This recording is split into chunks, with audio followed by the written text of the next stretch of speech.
신약성경 누가복음 12장 56절 말씀입니다. 이 기록된 계시의 말씀을 봉독해 드릴 때에 여러분 각자의 심령 속에 실체로 거하시는 예수님의 음성을 꼭 들을 수 있기를 원합니다. 외식하는 자여, 너희가 천지의 기상은 분별할 줄을 알면서 어찌 이 시대는 분변치 못하느냐. 오늘 설교 제목이 두려워지는 시대, 이렇게 제목을 정했습니다.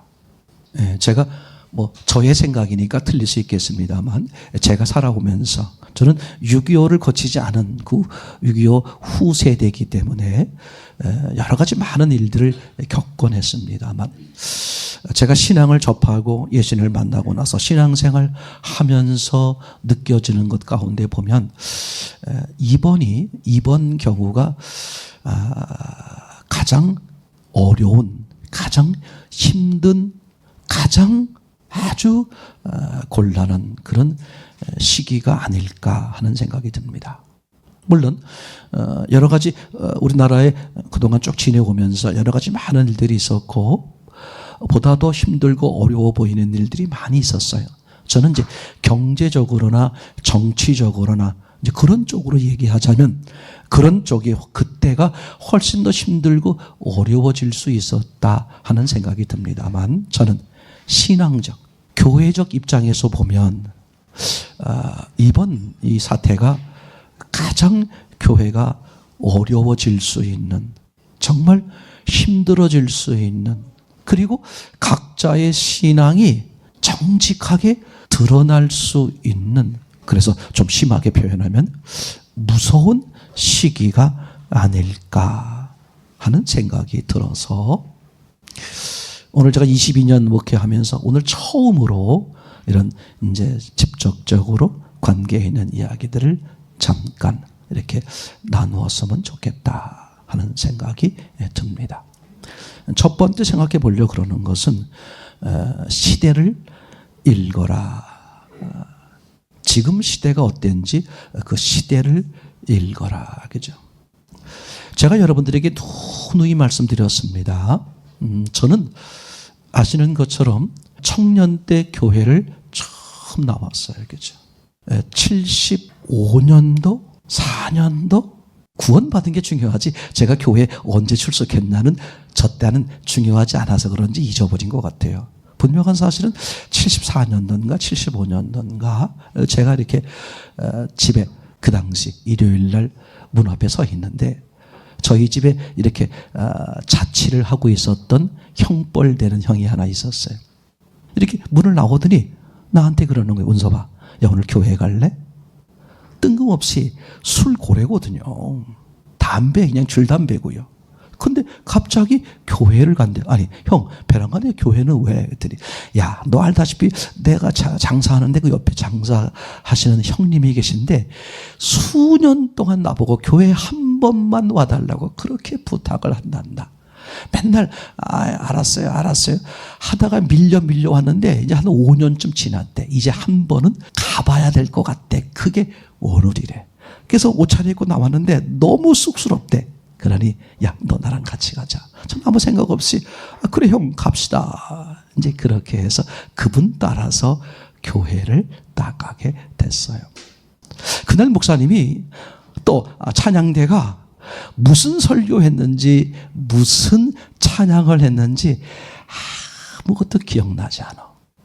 더더군다나 한 이렇게 이제 50명쯤 모여 있는 그런 이제 교회인데 처음 왔고 전도 저 딸은 너무너무 숫기가 없어요. 고개를 못 들어. 특별히 고개를 들 수 있는 경우는 우리 엄마 앞에서 외에는 고개를 너무 못 드는 거야. 근데 가보니까 교회는 남자보다 여자가 더 많잖아요. 언뜻 보니까. 그래서 형 따라서 들어갔는데 고개를 숙이고 쭉 들어가서 어디 앉으라 그래서 앉았어요. 근데 그치 정신없이 하여튼 막 1시간 반 예배를 마치게 됐는데 제가 그날 뿅 갔잖아요. 강한 은혜를 받았어요. 그리고 제가 그 다음 주부터 수요일이 기다려지는 거야. 주일날 교회 왔는데 수요일 또 뭐 저녁에 예배를 드렸는데 또 토요일날 청년들 모임이 있대. 토요일날. 그리고 또 그 다음날 주일날. 아마 내 기억에 제 기억에 그래. 실제는 모르겠는데 한 번도 빠진 적이 없었던 것 같고 2달쯤 지나서 제가 1월달, 그 추운 1월달에 새벽 예배를 나가게 됐어요. 첫날 얼마나 강한 은혜를 받았는지. 그 은혜 받은 장면이 뭐냐 하면 교회를 딱 들어갔는데 아무것도 기억나지 않는데 저 교회 저 앞에 쪽에 보니까 옛날 피아노 말고 풍금이 하나가 있는데 예배를 드리는데 풍금을 치는데 천사가 내려와서 풍금을 치는 거야. 얼마나 이쁜지. 마치 천사가 막 풍금을 치듯이 나는 거기에 온 황홀에 빠져가지고 내내 그것만 쳐다봤어. 그러니까 무슨 설교를 했는지 찬양을 뭘 불렀는지 기억도 안 나.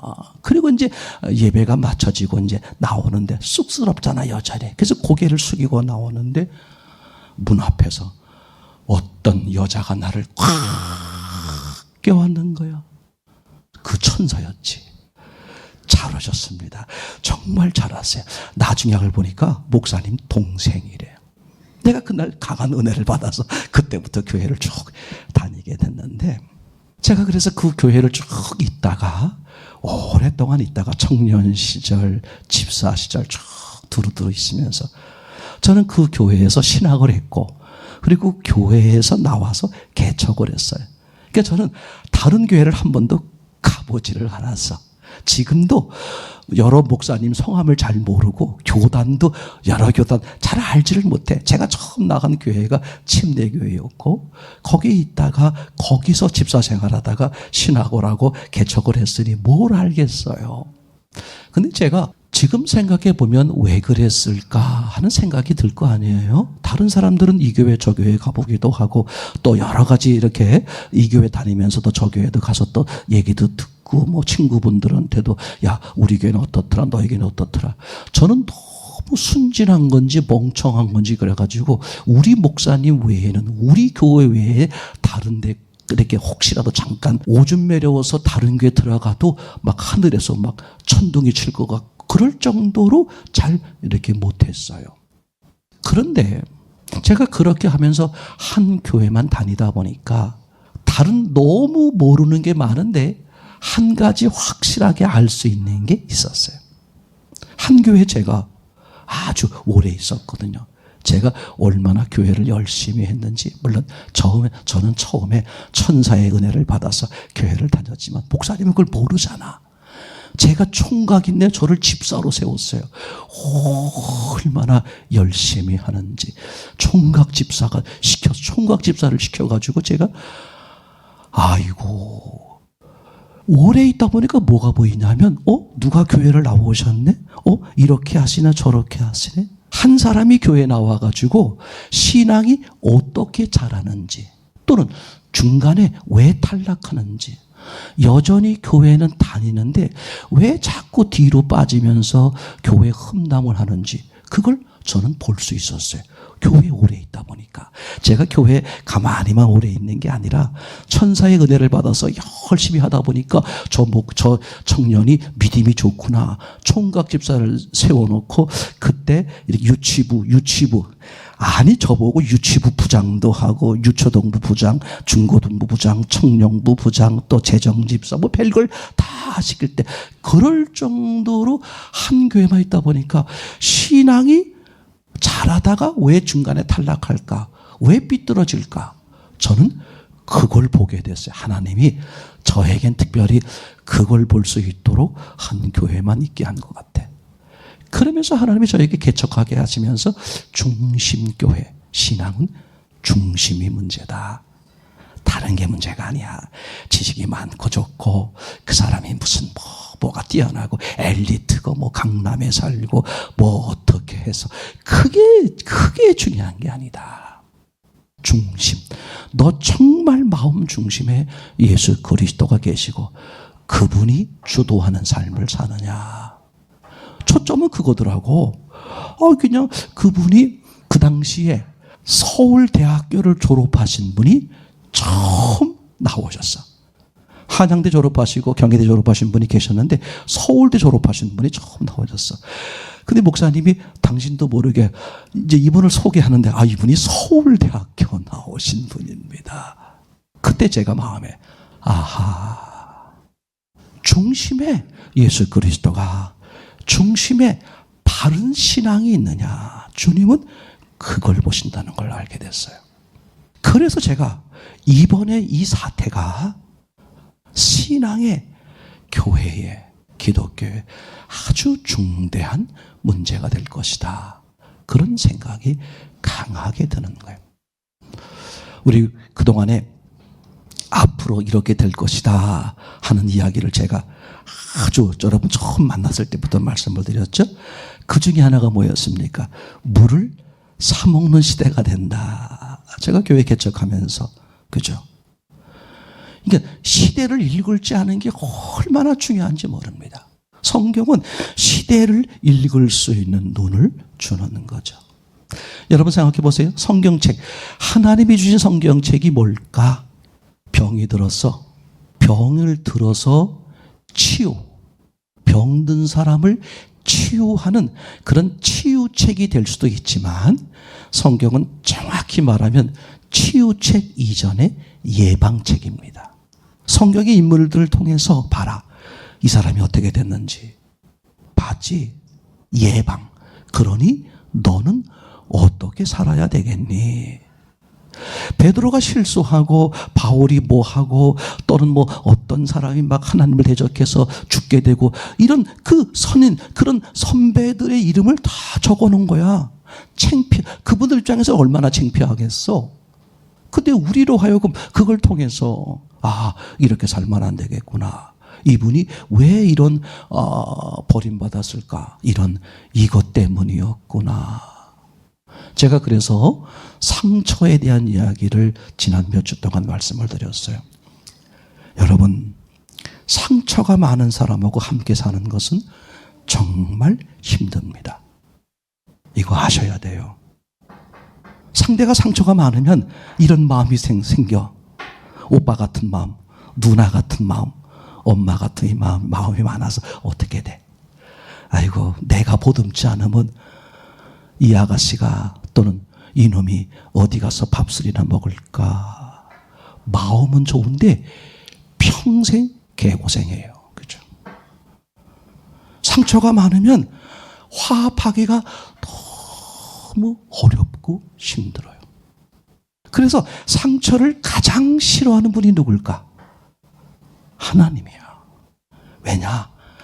하나님은 상처가 하나도 없는, 마음이 360도 완전 자유를 가지고 계신 분인데, 그 하나님의 스스로의 사명이 뭐냐 하면 상처가 많은 사람들하고 뭐 하고 싶은 거야? 화목하고 싶은 거야. 근데 상대가 상처가 많으면 많을수록 뭐가 어려워? 화목이 어려운 거예요. 그래서 상처를 해결하는 가장 중요한 첫 번째 방법이 뭐라 그랬습니까? 상처를 준 사람을 원망하는 사람은 아직도 예수님을 잘 모르는 사람이죠. 가짜 신앙일 수 있어요. 상처는 상대가 한 것에 대해서 내가 어떻게 반응을 했느냐에 따라서 상처가 생기는 거죠. 분노로 반응하면 내게 상처가 되는 거예요. 용서와 사랑으로 대하면 신기해, 상처가 안 생기는 거죠. 그렇죠? 그러니까 내가 상처가 생긴 만큼 나는 악한 거야. 하나님은 내가 악한 것을 알으셨겠다, 모르셨겠다? 아셨어. 그래서 네가 상처를 받을 수 있는 마음이라는 것을 하나님은 알고 계셨기 때문에 상처를 입을 수 있는 그 상태라는 것을 누구에게? 너에게 보여주기 위해서 왼수 같은 남편, 왼수 같은 아내, 왼수 같은 이웃들을 만나게 하는 거예요. 그래서 뭐하게 하려고? 나는 상처를 입는 좁은 인간, 못된 인간이었구나. 그럼 이제 그 사람은 어떡하겠어요? 그 상처를 줬다고 여기는 사람한테 막 100% 악한 형에 속는 거예요. 어리석은 거죠. 어딜 쳐다봐야 돼? 하나님을 맞습니다. 하나님. 저 사람이 아무리 나에게 악하게 한들 내가 하나님 앞에 악하게 한 것에 비해서 게임이 되겠습니까? 내가 하나님 앞에 악하게 한 게 1만 달러인데 저 사람이 기껏 나한테 해야 100데나리온밖에 되지 않습니까? 내가 하나님 앞에 1만 달란트의 용서와 사랑을 정말 입었다면 누군들 내게 한 100데나리온이야 너무 쉽게 용서가 안 되겠습니까? 아주 먼 옛날 제가 청년 시절에 예수님을 잘 모를 때야 교회는 나갔을 때인데 그때 제가 이런 꿈을 꿔봤어요. 내가 갈수봐 복권을 받았다면 1등이 얼마더라? 2억 요새 한 2억 5천 정도 받네. 옛날 얘기하기죠. 가만히 있어봐. 복권을 타면 일단 11조를 내야겠지. 가만히 있어봐. 2억 3천에 2,300만 원을 내야 되겠구나. 10초도 안 지났어. 잠깐만. 2억 3천 그 상금을 받으면 그거 다 주는 게 아니야.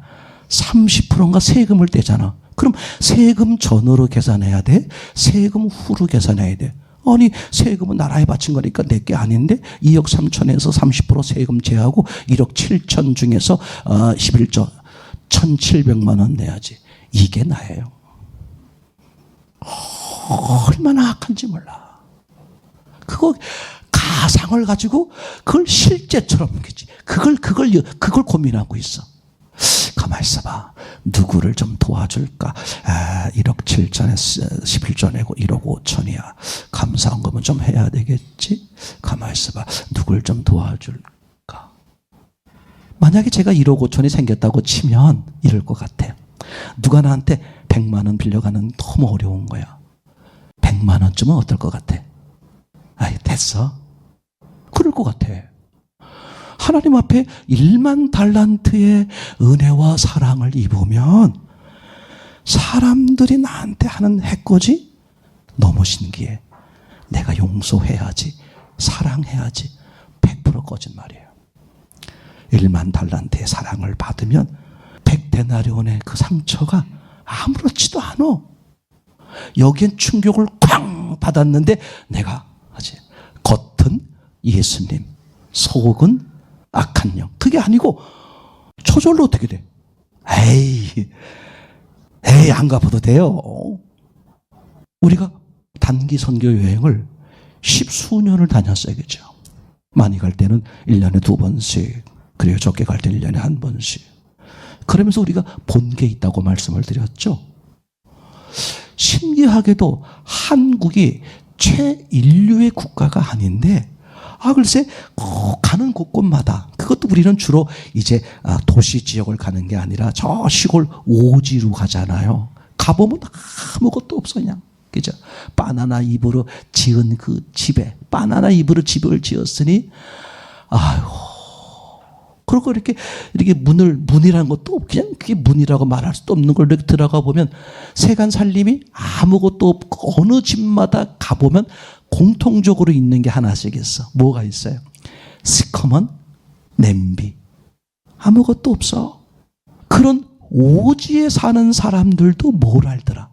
한국 연예인, 한국 노래라 그러면 한국이라고는 막 그냥 아이들이 정신없을 정도로 한류에 대한, 이거 신기하다. 도시도 아니고 시골 지역에.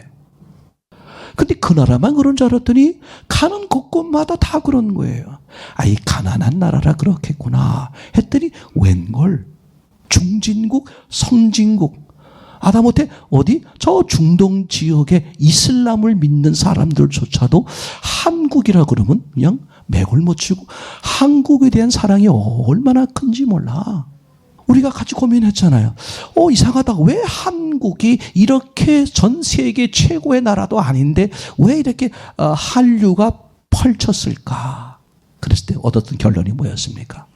하나님이 그렇게 한류를 펼쳐놓으셨다. 그럼 왜 펼쳐놓으셨을까? 목적적 역사이시니까. 한국을 한번 쓰고 싶어 하시는 거구나. 그럼 한국을 쓰실까? 한국 교회를 쓰실까? 교회를 쓰신다. 그러면서 우리가 얻어진 다음 것이 보였잖아요. 반드시 한국 교회에 어려움이 닥칠 거다. 왜? 하나님은 진짜 쓰려고 하는 사람과 쓰지 않으려고 하는 사람을 뭐해요? 구분을 할 테니까. 그러더니 그죠? 이상한 정부가 들었으면서 교회 핍박이 얼마나 말하는지 몰라요. 그러면서 또 뭐예요? 무지막지한 또 그런 병균 사태가 또 터졌죠. 그죠? 그리고 이제 이게 교회가 정리가 되나 싶었는데 저는 이번 일까지도 연결 지어져서 교회가 험난하게 될 것이다.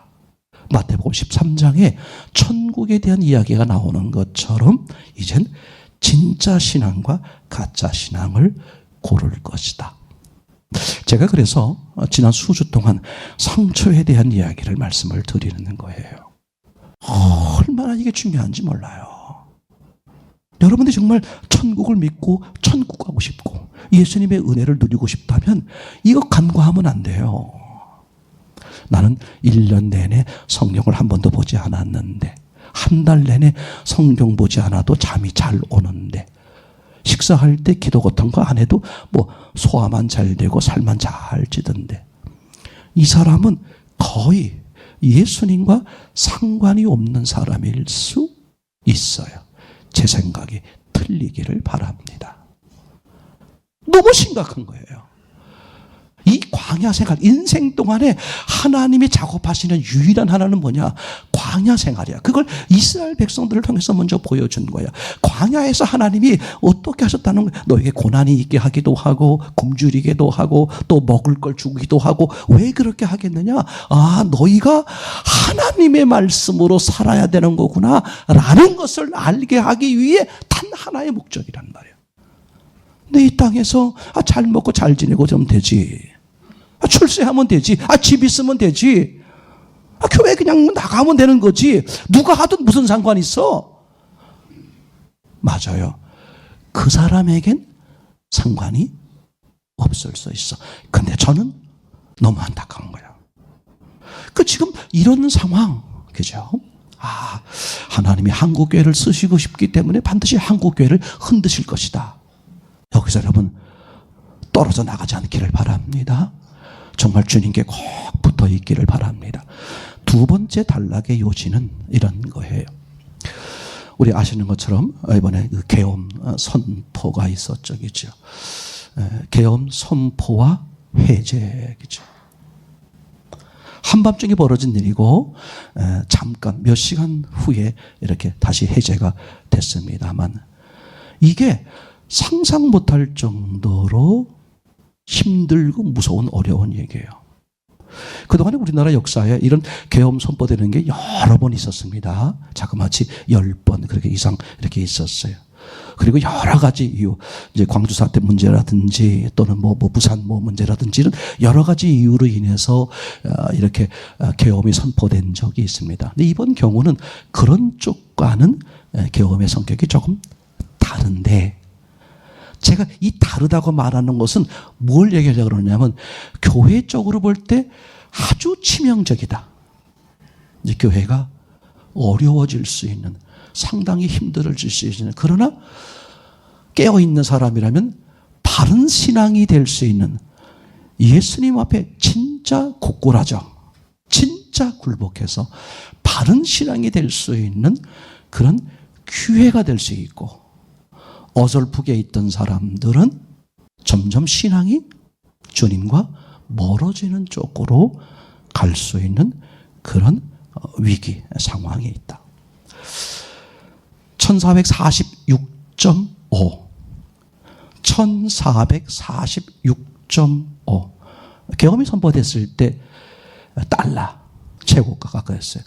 1446.5면 어마어마하게, 그러니까 세계에서 봤을 때 대한민국의 위기다, 그렇게 본 거예요. 그죠? 그 하나의 수치로 모든 걸 말해주는 거죠. 물론 예전에 그보다 더 달러 가치가 갑자기 급등해서 막 오른 적이 있어요. 근데 그거는 경제의 문제, 육체요 경제의 문제에 극한된 거라면, 지금의 얘기는 제가 말씀드린 것처럼 얼마나 나라가 살기 힘들어질까, 그런 얘기가 아니라 신앙적으로, 영적으로 힘들어지는 그런 시기라는 것을 말씀을 드리려고 그러는 거예요.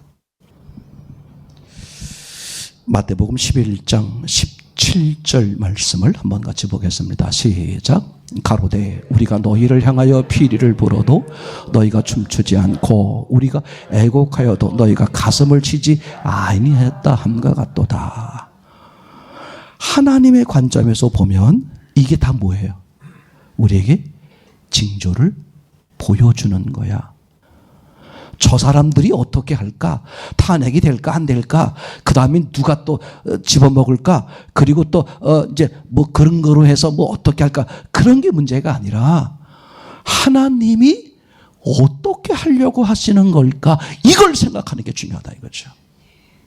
우리의 오직 관심은, 그죠? 저 사람들이 어떻게 뭘 하느냐? 믿지 마세요.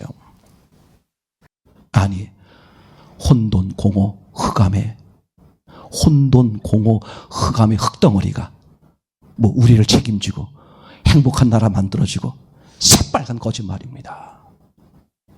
저들이 믿든 안 믿든, 사람들이 인정하든 인정하지 않든, 사람의 행복, 사람의 기쁨, 사람의 미래는 오직 하나님 예수 그리스도야. 당신이 날 위해 죽으시고 부활하심으로써 오직 이루고 이루시려고 하시는 것이 오직 그분이야. 예수 그리스도밖에 없는 거야. 그런데 우리가 뭘 바라보고 있냐 이거죠. 뭘 바라보는 거야. 관심이 없어. 아니, 지금 같은 때 기도 안 하면 어떡해? 지금 같은 때 나를 돌아보지 않으면 어때? 아유, 저놈들, 아유, 시끄러. 그냥, 아유. 그게 아니라 하나님이 저런 사건, 저런 일들, 이웃에 벌어지는 일, 남편이요, 아내요, 가족이요, 사람들에게 벌어지는 일을 통해서 내게 말씀하고 있는 게 있구나. 이걸 안 들으려고. 아니, 생각도 안 하셔. 이거 보세요. 저 앞장서 있는 분들 있잖아요. 저분들이 여러분 보고 뭐라 그러는지 알아? 겉으로는 말 안 하지만 속으로는 저것들은 개돼지야. 밥이나 먹게 해주고 금리나 내려주고 지하철이나 잘 다니게 해주고 기름값이나 싸면 저것들은 아무 끽소리 안 하고 스포츠나 틀어주고, 이게 그들의 생각이에요. 이게 그들의 생각이야. 우리가 그런 존재입니까? 그러니까 아무리 피리를 불어도 애곡해도 반응이 없는 거예요. 신앙이 워낙 좋으셔서 정중동하기 때문에 흔들림이 없는 거니까, 흔들림이 없는 거라면 괜찮아요. 여러분, 신앙이 뭡니까? 꼿꼿이, 저는 교회를 처음 다니면서 신앙의 핵심의 단어, 저는 어떻게 생각하는 거냐면 하나님 앞에 자기 부인이다. 중심에 자기를 부인하여 중심에 하나님이 차지하도록. 그게 제 신앙의 모토예요. 자기 부인이야. 저는 자기 부인을 처음에 어떻게 생각했냐면, 뭘 안 하는 거야, 자기 부인. 근데 이게 어느 날 보니까 아무것도 안 하는 게 아니더라고. 왜? 이러고요, 5분만 서 있어봐. 손발이 저려. 지금 뭐 하고 있는 거야? 힘을 주고 내가 나를 지키고 있는 거야. 가짜 신앙이더라고. 진짜 자기 부인은 뭐야? 헐, 바람이 불면 부는 대로. 같은 정시가 생각나는데, 이런 들었더하리 저런 들었더하리. 아, 그건 아니야, 그건 아닌데. 신앙이 뭐냐? 자기를 부인하는 거야. 빼는 거야. 하나님 원대로 하옵소서. 마지막 단락 세 번째, 분별하고 준비하라. 사도행전 17장 11절. 우리는 뭘 분별하고 뭘 준비해야 될까? 함께 읽겠습니다. 시작. 베레아 사람은 데살로니가에 있는 사람보다 더 신사적이어서 간절한 마음으로 말씀을 받고 이것이 그러한가 하여 날마다 성경을 상고함으로. 베레아 사람들은 신사적이었다. 저는 옛날에 생각하는 신사는 신사복 입으면 그 신사분이 오셨어 이렇게 말했거든요. 근데 제가 자라나면서 성숙이 되면서 신사라는 게 뭐냐 하면 옷을 잘 입었다는 게 아니라 마음을 잘 정리했다 그런 뜻이죠. 그죠? 마음이 잘 신앙으로 정립된 사람들. 왜? 말씀만이 진리니까. 진리로 잘 정립된 사람들. 근데 베레아 사람들은 아주 신사적이라는 거야. 아주 훌륭한 사람들이라는 거야. 그래서 칭찬의 포인트가 돈이 많기 때문에, 교회를 열심히 나오기 때문에 뭐 그런 쪽에 있는 게 아니라 어떤 거냐 하면 이런 거예요. 사도들의 말씀을 듣고, 그럼 그 안에 누가 들어갔겠어요? 사도 바울. 그 시대로 말하면 사도 바울의 말씀을 듣고도 이 말씀이, 사도 바울의 말이 정말 하나님의 말씀으로 내게 바로 정립되기 위해서 집에 오셔서 뭐 하셨다? 성경을 펼쳐봤다. 이런 사람만 사는 거예요. 우리 목사님이 그러는데 그렇다 그러더라. 아주 좋아 보이는 말이지만 가짜일 확률이 98%입니다. 예수님이, 성경이 이렇게 말씀하시더라. 여러분에게 있어서 인생을 살아가는데 광야라는 길, 광야는 뭐예요? 앞으로 뒤로 옆으로, 그죠? 쳐다볼 수 없는 것이 광야예요. 그죠? 오죽하면 그죠? 애굽에서 또는 유대에서도 마찬가지죠. 그죠? 범죄하고 그 도둑이 도망갔는, 강도가 도망갔는데 어디로 도망갔어? 광야로 도망가면 더 이상 안 잡아. 왜? 저건 죽은 목숨이야. 광야에 들어가면 죽은 거예요. 하나님은 우리 인생이 광야에 있다는 거야. 그 광야에 네가 길을 못 찾는다는 거야. 어디로 가야 할지 모른다는 거야. 앞으로 가도 옆으로 뒤로 봐도 몰라. 그래서 하나님을 바라보라는 거야. 하나님이 구름 기둥 불 기둥으로. 여러분, 이 베레아 사람들처럼 이럴 때일수록 어디? 성경 읽으셔야 됩니다. 두고두고 후회할 시간도 없어. 그때가 되면 후회도 안 돼. 후회도 사치야. 아니, 말씀 안 먹고 사람이 어떻게 살아? 거짓말이야. 예전에 먹은 거 꺼내서 영양실조에 죽은 거예요.